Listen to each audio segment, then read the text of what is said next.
Guys, this is the New York Charizards. Um, Continuing the recap of the UBL Season 3 draft brought to you by the Pokemon Battle and Trade community. Now, this week we are in Week 8, facing off against the Arlington Azumarills, owned by Carlos Arroyo. And as you see, Lord Wallace, the once champion of the of Pokemon Emerald. Um, well, I guess one champion versus another icons. I don't know. It was a little homage, I guess. I don't know, fun little thing. Anyways, so we are looking at. It's gonna be a battle of his Mega Charizard versus mine. So so he's got Mega Charizard Y. I've got Mega Charizard X. So two different functions. He's focusing on Charizard's wall breaking ability, and I'm focusing on Charizard's sweeping ability, and we'll see which one holds out ultimately in the end. Um, so looking at his roster, Arlington Azumarills should be right here.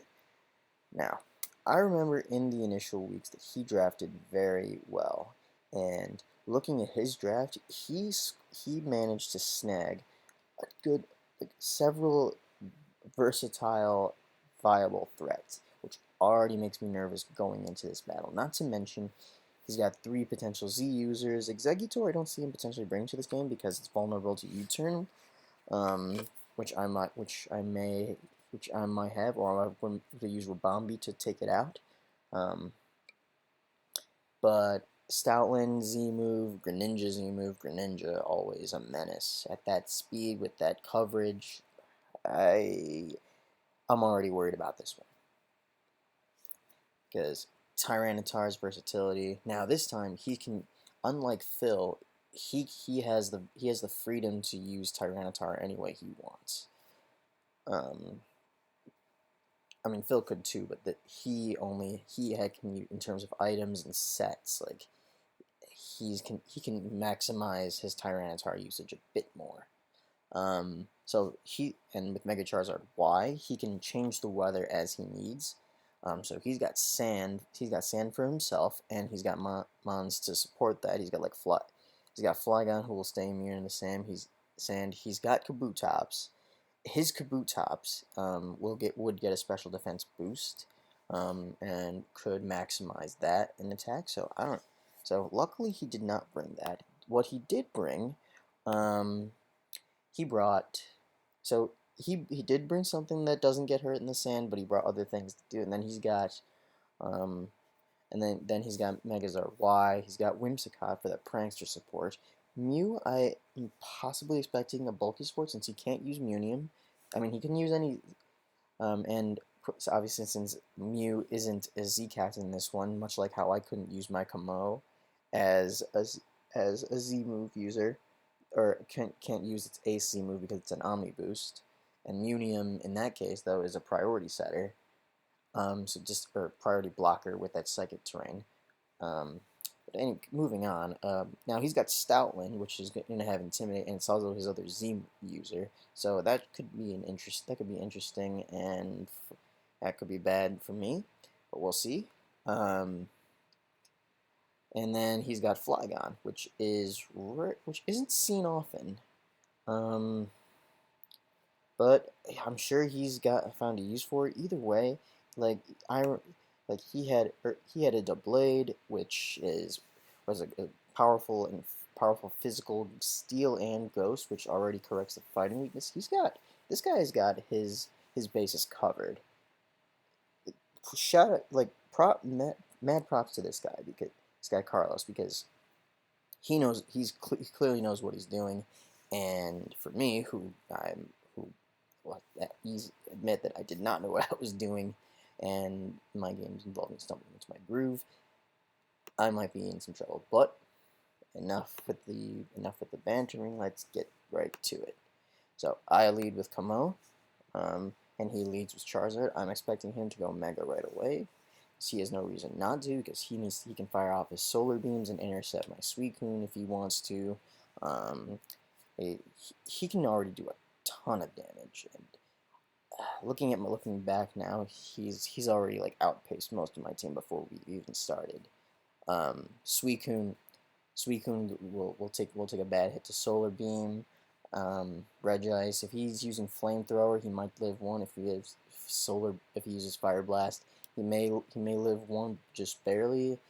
I don't know. Zardwai, he's leading with Force, so problem. So I go Lando, and of course he goes Mega. And what does he go with? He goes with Hidden Power. Now, Lauren, if you're watching this, like, uh, I'm getting deja vu of our match. Turn one, I'm already down one Lando.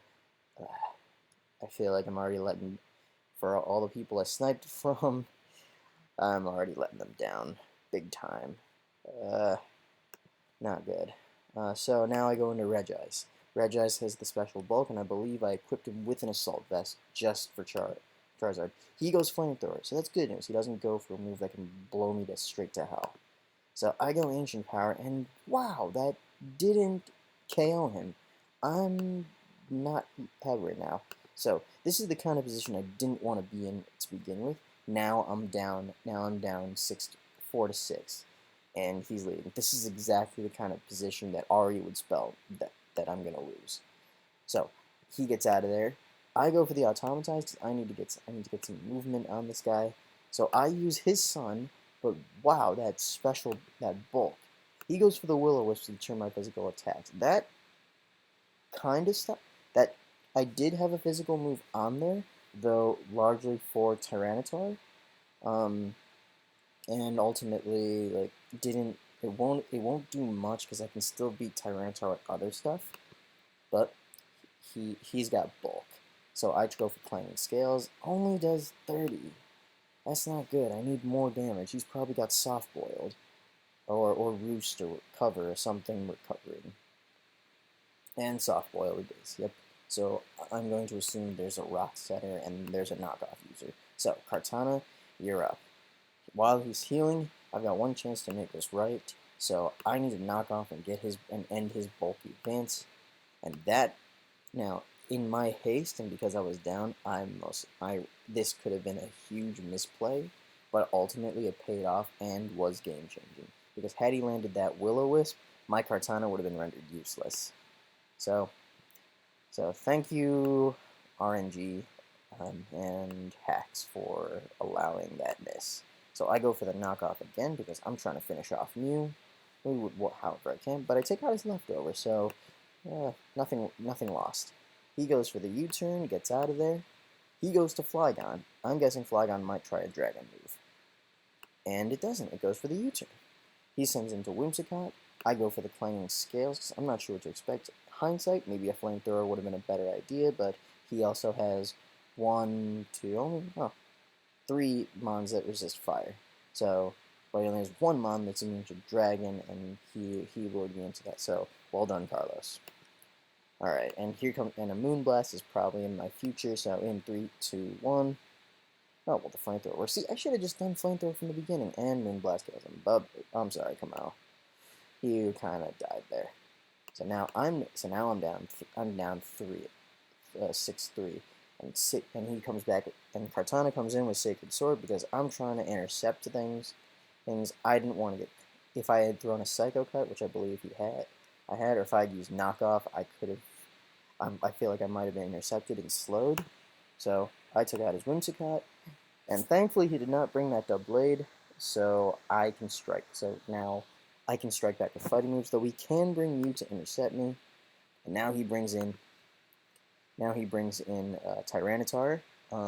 It's possible that this could be the Assault Vest. This was the Assault Vest variant with Flamethrower, so I didn't want to take that chance. I got the hell out of there quickly. He went with Thunder Wave. He was trying to slow the Sweepers. Carlos, very nicely done. I'm struggling now. But now he changes the weather to his advantage. I throw a Toxic. That should at least cripple his Charizard. Unless he has Roost, then I'm kind of in trouble. So now it's time to go to my Charizard. It's time for the Charizards to meet, and there's the Roost. God damn it, Carlos! So many. how many things you get right? Wow, you props for prepping very well because this is slowly making me realize I was out of my depth. The game is 5-3, and I'm losing now. Charizard stares down Charizard. Time for the real Charizard to make an appearance. No shade intended. Totally intended. Charizard X DD's up. Takes goes red because most likely I don't think his Charizard brought any Dragon moves because he wouldn't have needed them except for breaking mine. But at that point, I had enough power to break his. Now, I believe, and yes, I brought Brick Break just for I brought it for his Stoutland, for his Tyranitar mainly, but also Stoutland too. And what else did he have? Eventually, oh, I could have broken Kabutops with it. Maybe Greninja, if it was Z. Could have been because his Greninja was torn. He could not bring the Protean. Um, so I don't know. Brick Break seemed like a good idea, and if he had any ideas for screen setters, then that would have broken it. But he takes the chance to do that, and Tyranitar, proving to be the demon that it is, just broke my main guy. So I'm already chalking this up as a loss as I watch that he still has his Wall Breaker, his all-around support, his Mew, his Stoutland, and his Flygon, which I don't even know what his Flygon is yet. So now, Suicune, you gotta take something out, or else I'm in trouble. Come on, Suicune, get over the paralysis. Takes some damage, recovers it. He misses his Stone Edge. I go for the substitute, which gives me some recovery, which gives me a chance to at least get some bulk going. But of course, his Stone Edge misses behind him, and at least I claim another one, bringing it down to 4-2. So at least if I go down, at least I took out some mobs with it. All right, so now he goes Stoutland. What's his Stoutland gonna do? He goes Retaliate Stoutland. That's something. Oh, that's something that already deals a big hit with that crit. Now he goes for the return. But he's already used up his Intimidate now.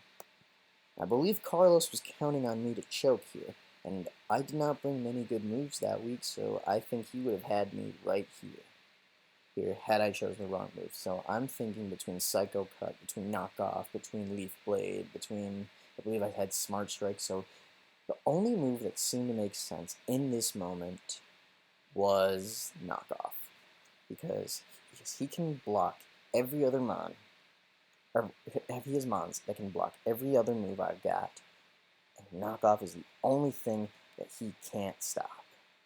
So I'm going for it. Since I took out Whimsicott, I don't have to worry about a fairy blocking Dark.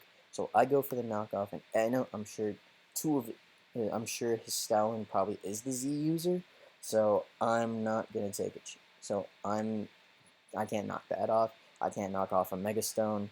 But so I finally took Mew down, and the Beast Boost chain starts. Now, thankfully, Zard is not physically bulky, and especially its Y variant. So with its special attack now through the roof, slowly going up. I believe from like 400, 461 to like 691, something close to 700, I believe. Now this is where Kartana's momentum begins. Now I've got a knockoff attack that double the power. His Intimidate knocks me down a bit, but I go and I still clean off 50% of his damage. That superpower, I'm not sure what Z move he had. I believe if he had clicked All Out Pummeling, it would have been over. But by clicking superpower, he weakens himself a bit, and that allows my Kartana to deal a little over 50 in case I got low rolled. So safely do that. And if his Flygon is Scarf, or if this Flygon is Sash, it's game over. But I believe it was Scarf in this game when I played it, and it was. So Lauren, like I said before earlier, this is deja vu. This is definitely deja vu when it all came down to Kartana, and escaping within a small inch of its papery life. So, Carlos, if I face you again in the finals, if I get to the finals, I will definitely be prepping a lot better than I did in this one because you You would outplay me in every single way. If not for that Will-O-Wisp miss, this would have been over a few turns earlier, and you would have won that. So, big game to you, and yeah, that's week 8. Yeah, thought I'd go for Sacred Sword, and knockoff was my only answer for everything. Yeah. All right, so there's a